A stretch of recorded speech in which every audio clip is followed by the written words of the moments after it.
Okay, so Mhm. I have started. You can use the screen share or you can come to the study. It's up to you. The question basically they are asking here is to evaluate the move rook b6. And so the resulting king pawn endgame. Yeah, this is what we have to evaluate. And here you can see we have multiple things to take care of. So white has a protected passed pawn, but black has two separated passed pawn on the other side of the board. So this will come down to some sort of accounting at some point. So let's just see if you can evaluate rook b6 or not. So I'm playing as black? Yeah, you're playing on black.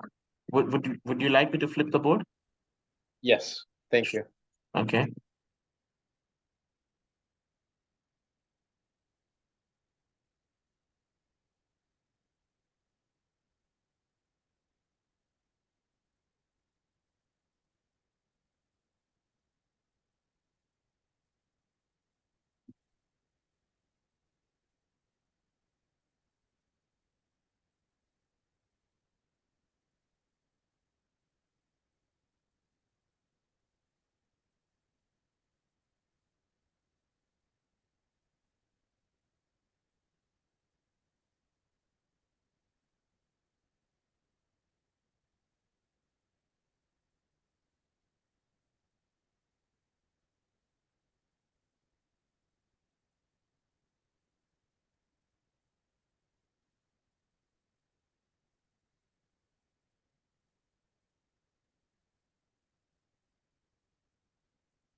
I think I have a general idea of this one. Yeah, please tell. Okay. So I think I would feel comfortable going with rook b6 because it's kind of hard to make progress without the rook b6 move and going into this endgame. And my idea here is that, I am gonna first of all push those two A and B pawns up one more square each, and Yeah. then what I'll do is I'm gonna bring my king all the way to maybe like E7 or something, and then I'm gonna push G5, Okay. and I will end up queening the H pawn, and I'm sure he'll queen the G pawn or maybe even the D pawn or something like that. The thing is that by the time I will have gotten my pawns to A2 and B3. His king will probably be in that region as well, maybe on B2 or something, Mm-hmm. which means I'm gonna be queening the A pawn with a check, protected by my queen on H8. Mm-hmm. So that is my idea. So as far as specific moves from here, I'd say, what will white play? King C2 or something? Okay, so I got the idea. So basically, you are not going exactly for, well, you are not exactly planning to take your king up there, but you are rather trying to keep it somewhere here, push g5 and use the breakthrough, yeah, on the other side of the board. Yeah. Makes sense, actually. Probably one of the easiest way to win. So this is the standard position, yeah. We will get this by force. Mm-hmm. And so now you just bring your king, yeah. Mm-hmm. So when you want to play g5, like right now? Yes. Okay. So g5 takes an h4. So g6. So now H. Right? Yeah. Okay, so d6.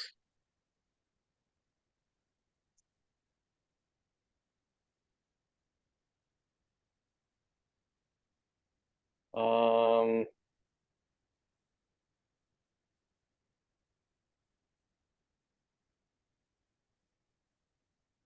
I think I have to take it. If you take, so g7.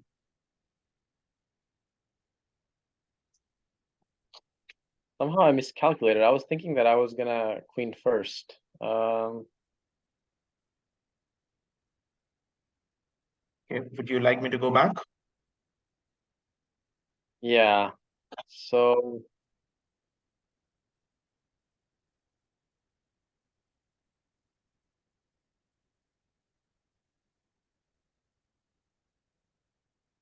actually, what if I start with king c3? You mean king f6, yeah? Sorry, king f6. Okay,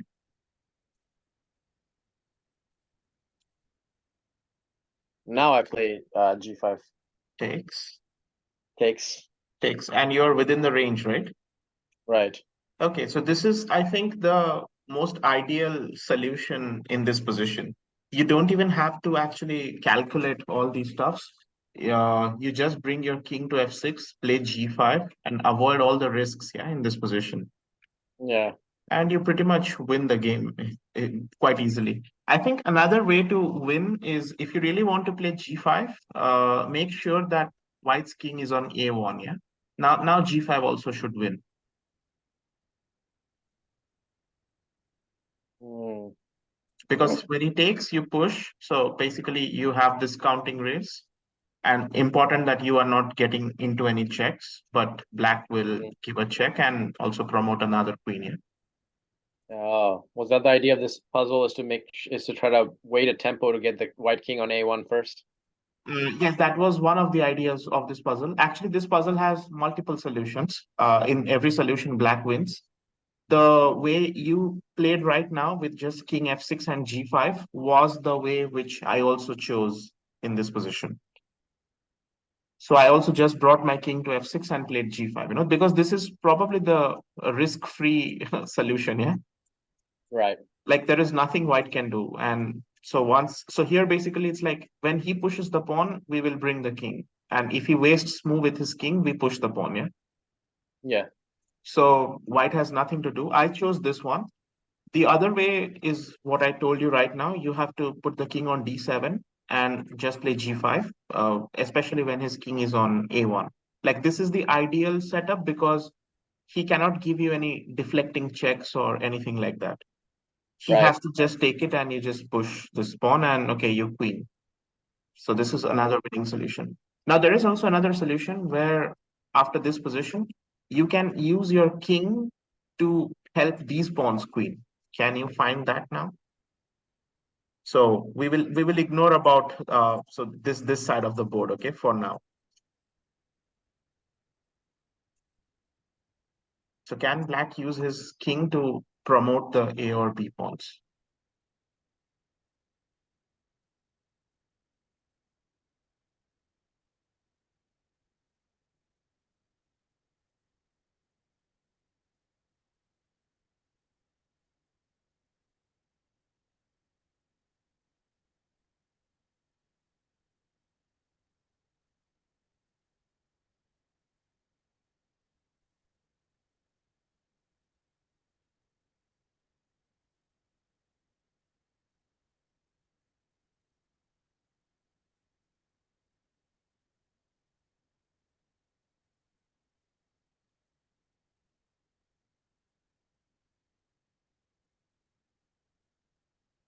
I think so.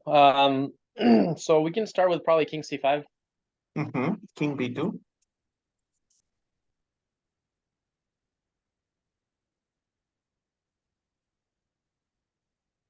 We can immediately play king b4, I think. King D4, Yeah. D6. a1 check. Takes.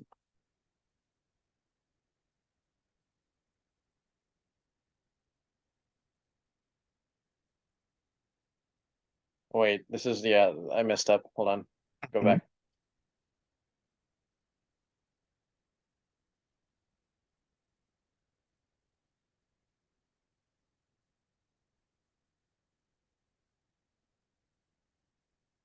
Let's start with king b5. King B5, King B2.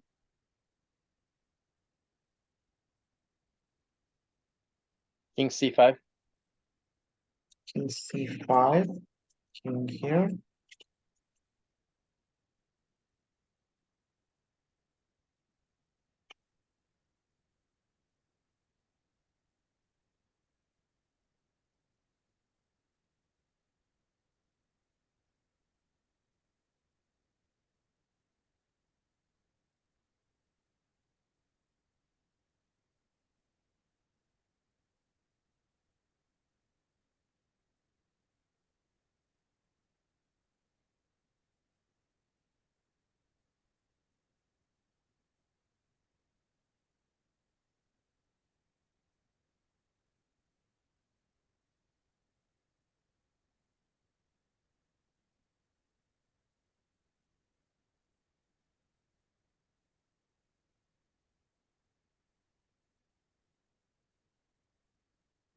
So, I mean, like here I can do the same thing again on the other side of the board by pushing g5, right?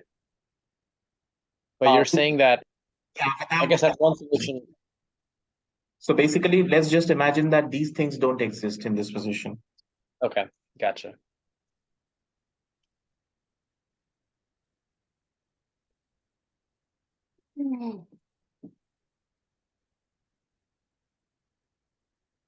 Kind of tricky because, I mean, like anytime I'm getting close to helping the pawns, the king is stepping into b2. Mhm. That's true. So we have to make sure that his king remains not so stable on b2. Yeah. So we have to use that a1 queen trick. But the question is, where do we need black's king before we play that a1 queen?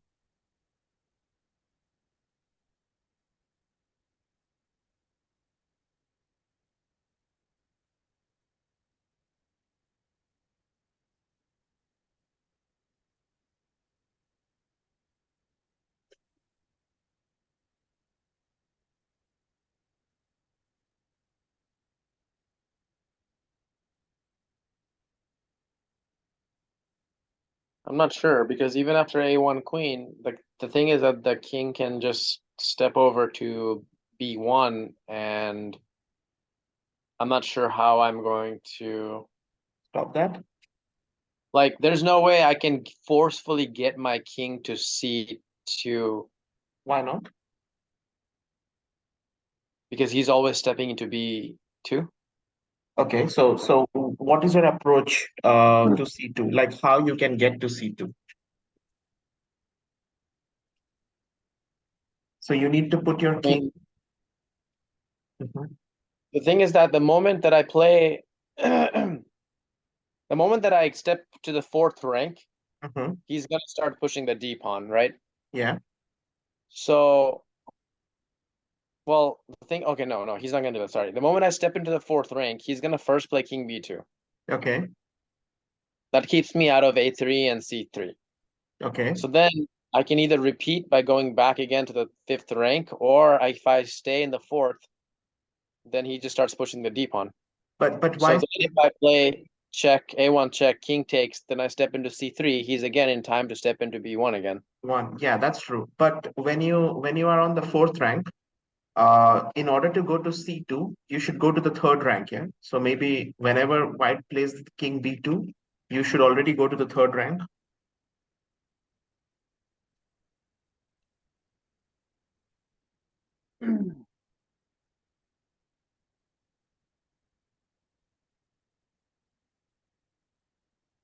Okay, I can go to the d3, for example, but the thing is that I can't force his king away from b2. Okay, but why you have A1 queen, yeah? That's the thing. Oh, okay, interesting. I see, I see.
Okay, I got it. Mm-hmm. I'm gonna play king c4. Perfect. So this is actually the best way to win in this position. Now the thing is, if he plays king B2, I'll we play go king d3, king D3, exactly. And D6 is met by a1. A1 queens. And you got what you wanted, yeah? Yes, I'm mating on b3 ultimately then. Yeah, this is the solution. In fact, this is the best way, like the quickest way you can say. And if you go in this move order as well, so let's say if white already has his king on b2 and we play king c4, this also works surprisingly because if he plays d6, king d3, d7, we still can queen. Mm-hmm. So even after white promotes first, he wins the pawn race, but he loses the checkmating pattern, yeah, here. Mm, interesting. So of course, I think the better way is to not directly go here. We can always go king b5 and now go king c5. This saves us one move, yeah. But Right. if he plays d6, it's going to be the same thing, like king c3, d7, king c2, and it's exactly the same thing, yeah. Mm-hmm. And it's a checkmate. So this of course has to be calculated entirely till the end before you go into this position. Right. So when I chose rook b6, I actually saw that I can just bring the king here and play g5, and I pretty much did that. As I told you, it's probably the easiest solution. Yeah, like Yeah.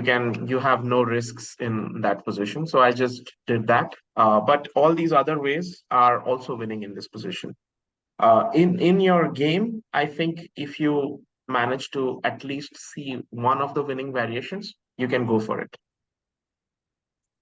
Mm, So the trick is to, I mean, the tougher part is to actually visualize everything and then play the move, yeah? And you have like limited amount of time, so you have right. to also calculate it properly and take the decisions properly. So everything comes into action at that time. Hmm. So if White doesn't trade the rooks, is he just straight up losing because of the two pawns and the rook Uh, helping in the king? Actually, yes, I think so. So what exactly can he play? And that's the next question.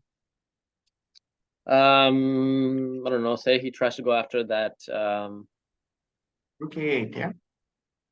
Mm, yeah, I guess he has to play that really. So for rook a8, during the game, I was thinking black can play rook b7. I'm not very sure about this move, but I was thinking rook b7 can be played. But he can also just play rook a6, right? Rook a6, he will do the same thing, yeah. Rook. Oh yeah, now you come back here, king c5, and then you just push. Mm, Yeah, I think yes, he has this more is checks than I can. Yeah. yeah, yeah. This then I think black there is no option. I mean, you can just play rook a6 Hmm. because the end game is still the same. Yeah, nothing changes here, right? Yeah, right. This is within the square, so no problem. And yeah, black will push a to b3. So same thing. And rook b6, yeah, just king c5 and rook c8, just king here. And if he goes rook c1, we just play b3. Yeah? And it's just gone. Right. Yeah, I don't actually see any other options here. So yeah, this endgame is just lost after rook b6. Things could have Mm, been trickier if you play this and he gets king c4. Yeah, right. might get a little bit tricky. But okay, if you play rook b6, I think there is no issues and white is just lost. Right. Yep. Okay, but you do understand, yeah, like if it's your game before playing rook b6, you at least have to spot one of the winning ideas from the above three that we just discussed. Yeah.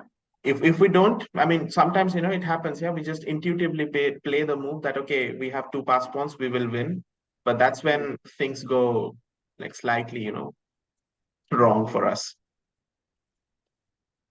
Okay. Makes sense. So let's go to the next.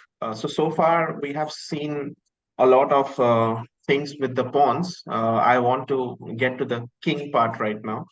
So how the presence of the king can actually create a lot of things. So let's just try to evaluate this position. Yeah. So this is white to play, and white is trying to win this one.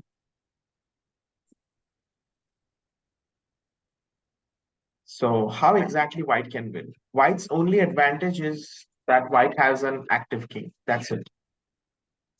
So what do you think? How white should proceed so that he can win this position? These kind of endgames are generally more difficult. So I want you to first attempt. Let's see where you are going in the right direction, where you are fumbling a bit, and accordingly we'll try to take care of these. Okay. So white's turn.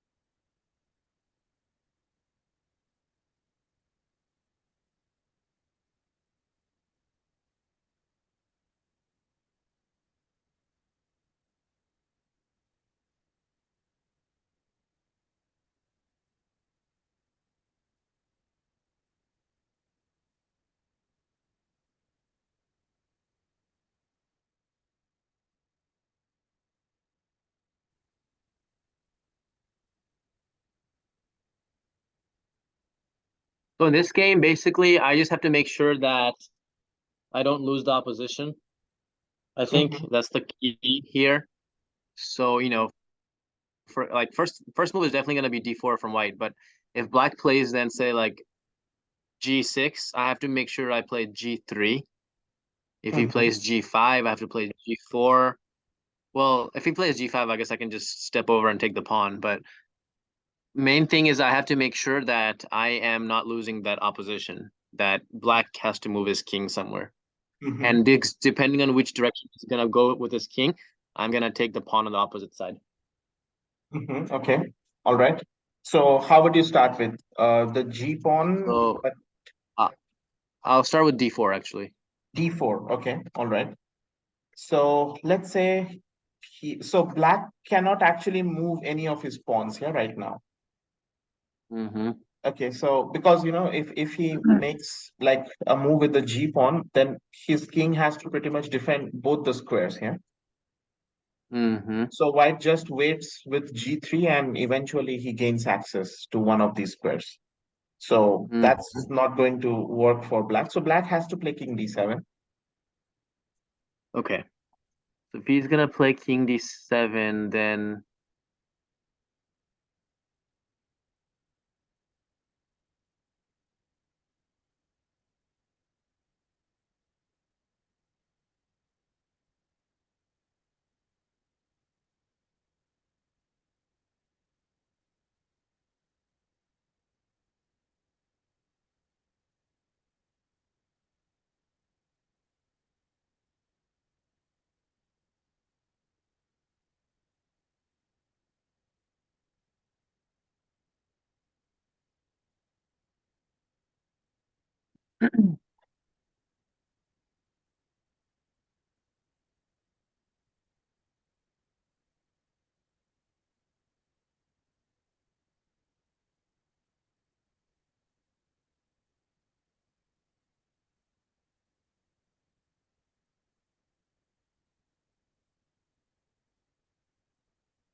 maybe I'll just play g4. G4. Okay. Yeah. Black will just wait.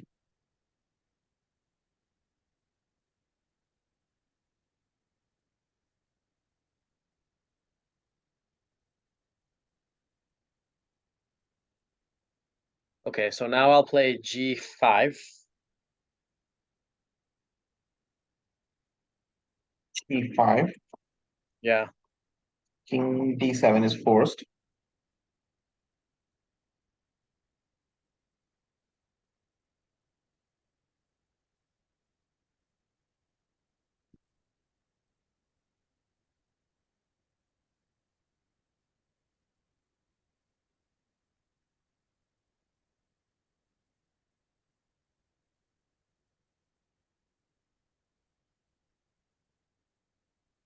Maybe I'll play king, I don't know, f5 here.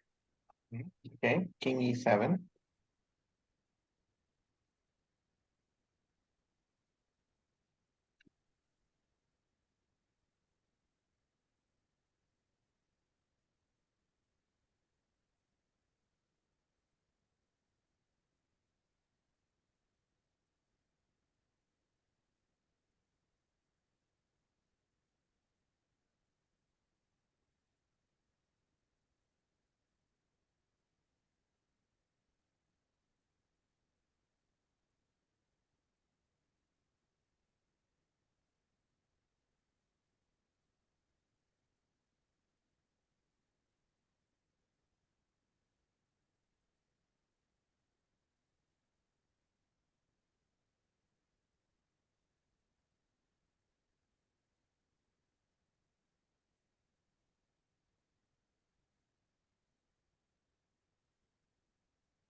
So king g6, king f8. Yeah, that's the only try.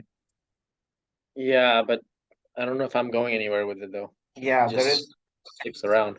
This is like a mind square situation, yeah, Right. and black wins. So this actually should give you some insight that if in this position it was black to play, then black would have lost the game, right? Right. So that means the move d4 could have been used at this particular point.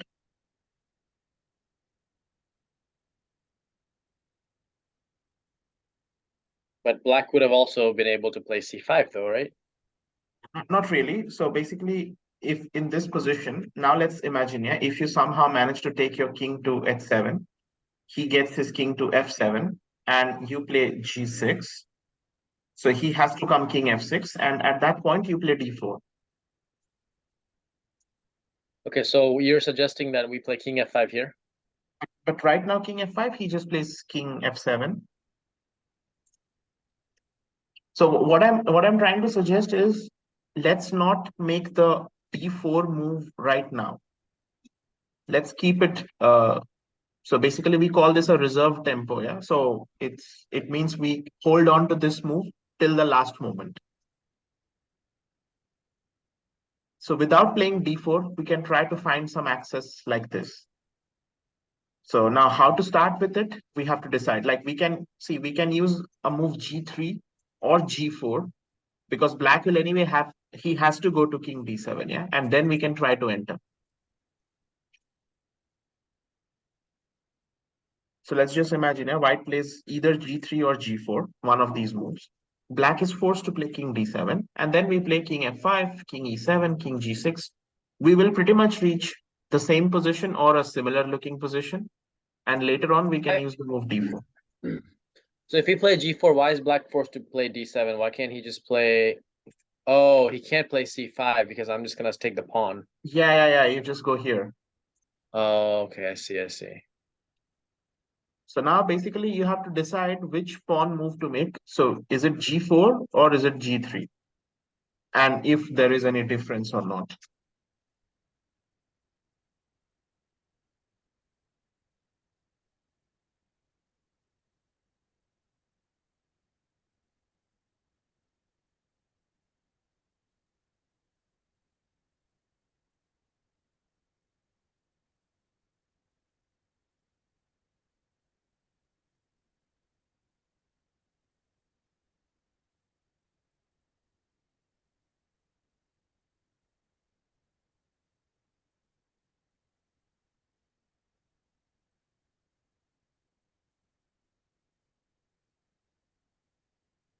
I don't know if there's a difference, honestly, but I'd probably play g4. Okay, let's check g4 first. So king d7, king f5, Yeah, I guess. yeah, sure. Yeah. So King king g6. g6.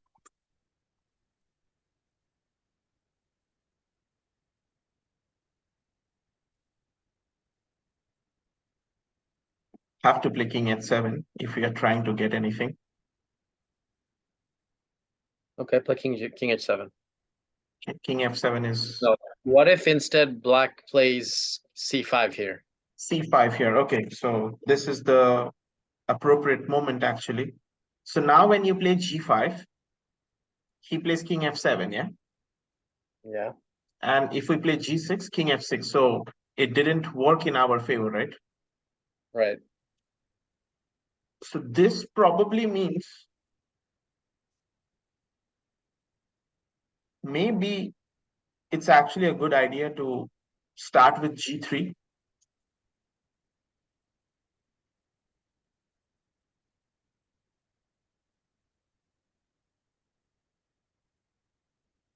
because when Okay. d7 comes, now we play g4. Wait. What if I don't go that way? I go. Oh, okay. Then you can get the pawn. Okay, I see. Mhm. So he has to play king d7. Now we play g4. King e7 is forced. Mm-hmm. Now we play g5. Okay. King again has to come here. And now we play king f5. So the same thing we will get king e7, king g6, king h7, and now we can Mm, play instead of g6. king F, Yeah, instead of king f7 here, what if you play c5? c5, g6, nine Oh, that's square. right. Okay. And king f7 also the same thing, yeah, g6 and d4.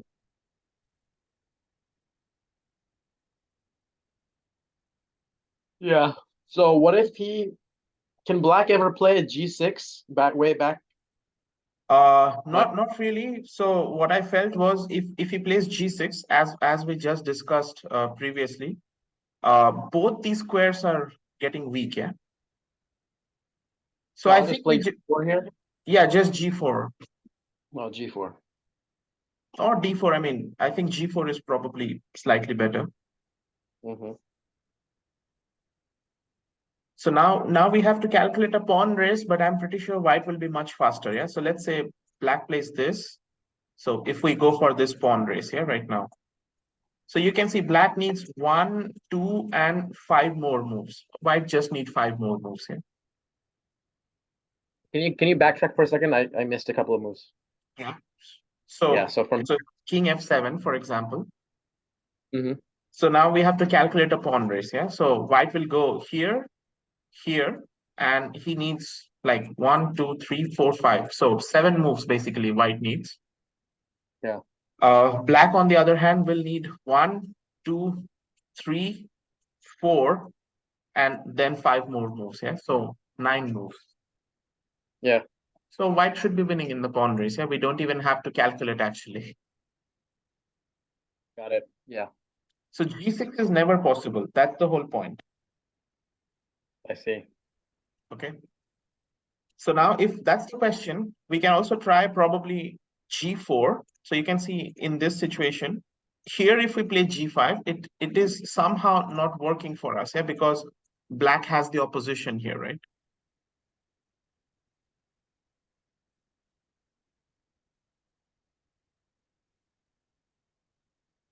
Mm. So now we have to try d4, and let's see if this works for us or not. So king f5, king here, and again, black is fine. Yeah. So because of this d4 move that we wasted. So going back, it seems that g3 to start with g3 is probably the best way.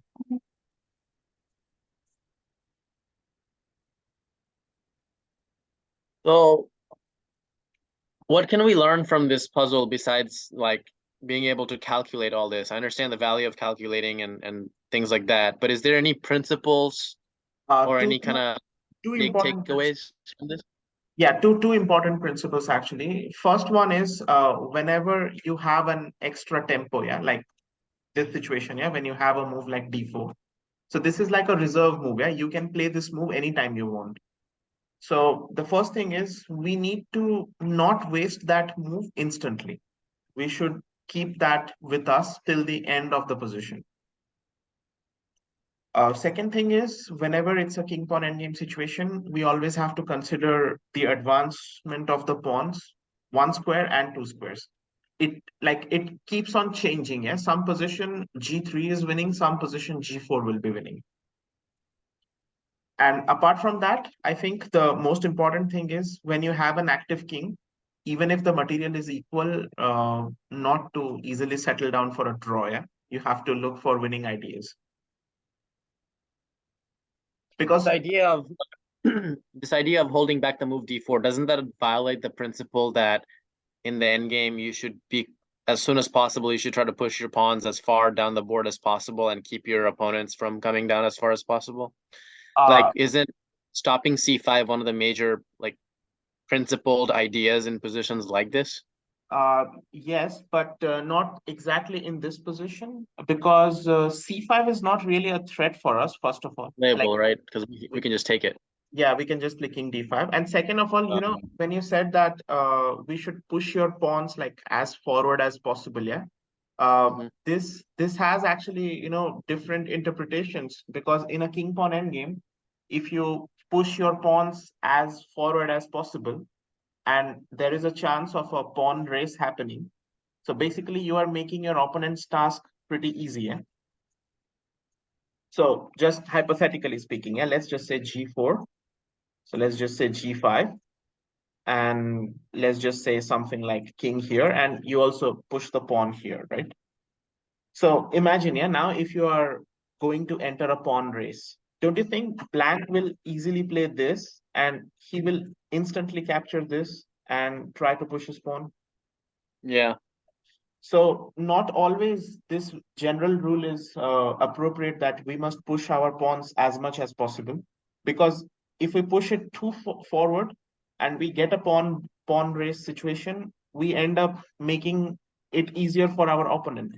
So if the pawn race was something like this, so you can already imagine, yeah, black has to cover a lot of distance first to capture it, and then step aside and then push the pawn.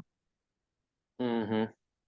So we should not make it easy for us, easy for your opponent to just, capture the pawn and like get into the pawn race. Hmm.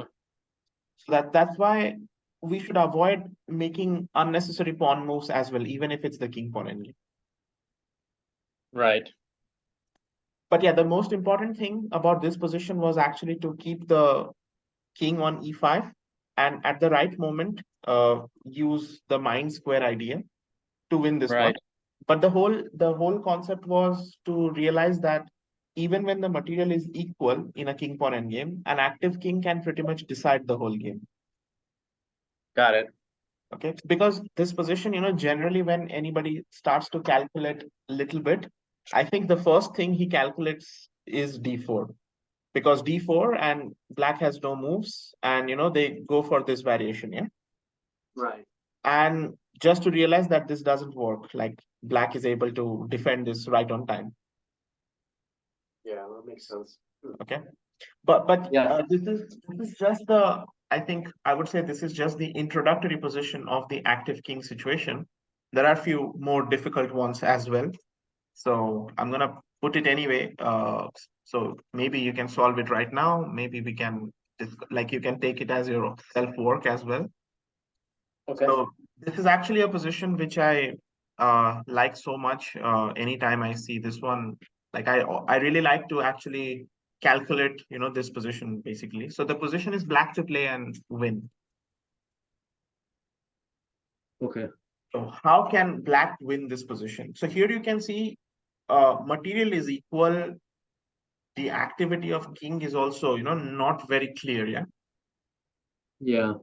But still, black is winning this position by force, based on only one principle, that the black king can be active somehow. So how is that possible? Basically, that's the question. So it's up to you, Rafi, if you want to have an attempt on this one right now, or if you would like to take it as your work. It's up to you. We can try it now if you want to. That's fine with me. Sure. Okay, let's go for it. Okay.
So I think it doesn't make much sense to walk. I thought about like walking the king over to b5 or something like that, but I think it doesn't make a lot of sense because white will just play maybe like c3 and activate his king. Mhm. So to keep our king as active and move forward in the position, I think we have to start with c5 maybe. So c5, And he captures, yeah. yes, he'll capture. And then king takes c5. And then white will anyway play c3.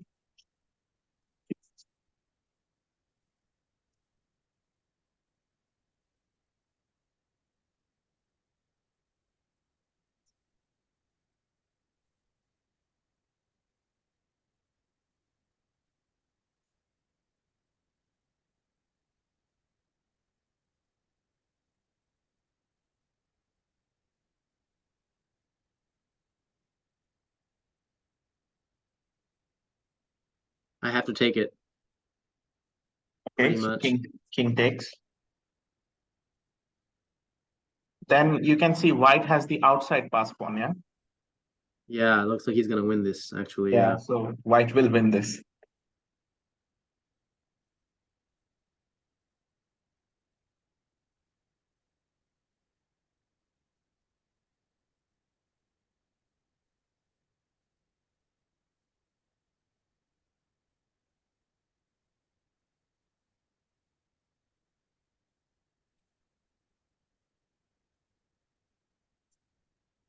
Okay, so then I guess I'll try the other method. So I'll play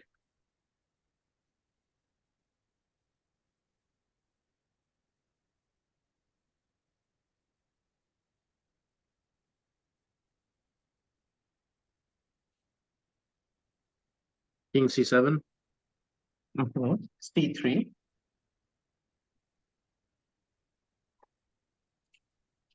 takes on c3, king c3,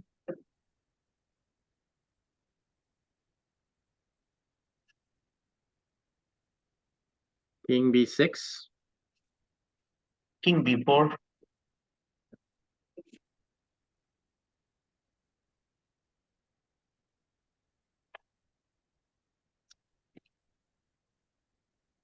I think this is also lost for black because yeah. Mhm. A, white's king is now more active, and B, he has the outside pass pawn again. Yeah, two things which is favoring white here.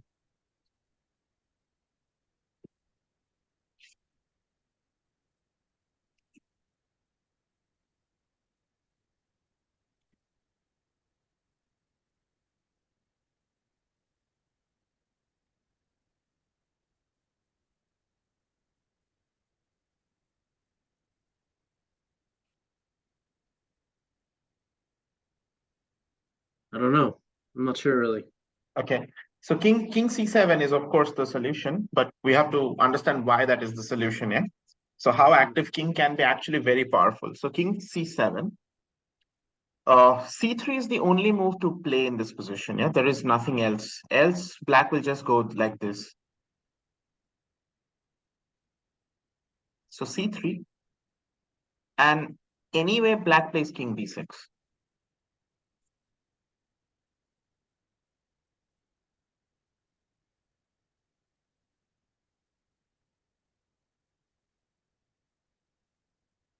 So now what? Let's say white takes on b4. White takes on b4, king b5, King c3. and king a4.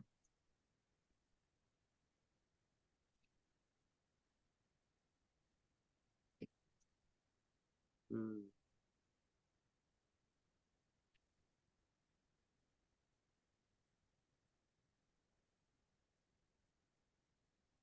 I thought about this momentarily earlier, but I didn't really look too much into it.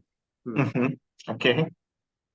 So whenever we have the active king, actually I understand. I mean, when we look at this position, we will probably not pursue this variation further because we are just dropping a pawn, yeah.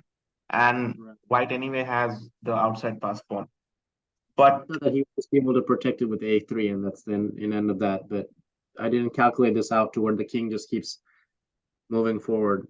yeah, the king keeps on moving forward. Like even in this position, if you play a3, I just keep moving forward, yeah, Right. and just grab all the pawns basically.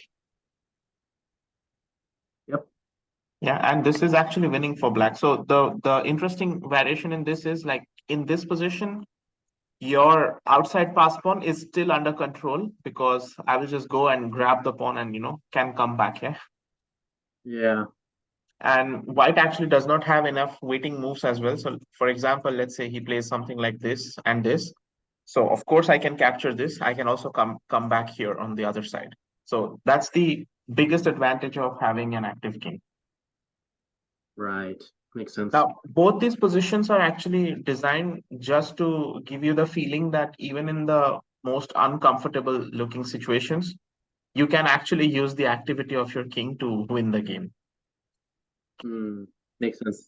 The king here, and so there is also another variation with c4 basically. So what if he plays c4? Mm-hmm. Of course, we will not capture, yeah, because if we capture, it's going to backfire on us. So how can we proceed in this situation?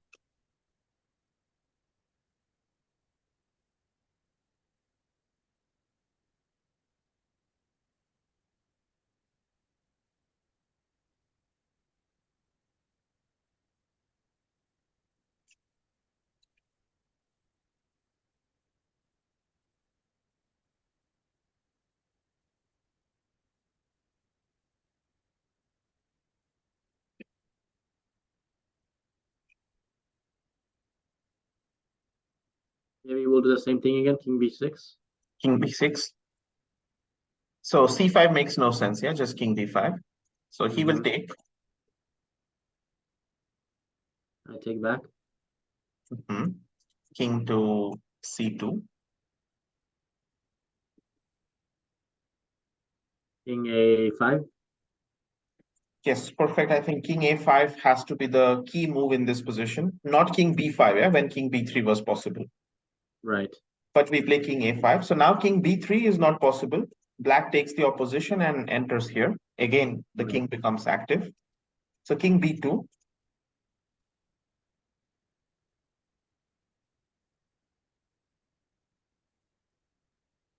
Now I'll play king a4. King a4. King c2.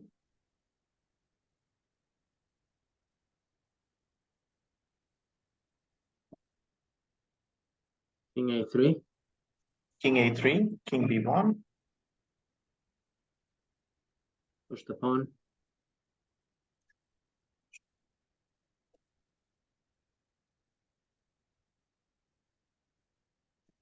Well, if he does that, then I can just take on a2. Oh, wait. I can't take on a2. What am I saying?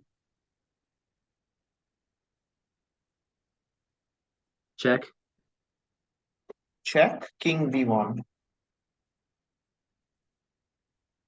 Wait. Hold on 1 second. Go back. Yeah.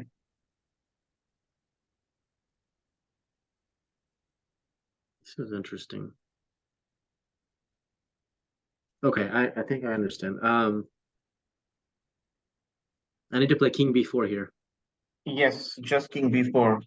So this is a very nice method, and now white is lost, yeah. Right. Yeah, that's the key position actually. You have to see this. So this endgame method is also described in many endgame books with lot of weird names, but actually this all comes under active king.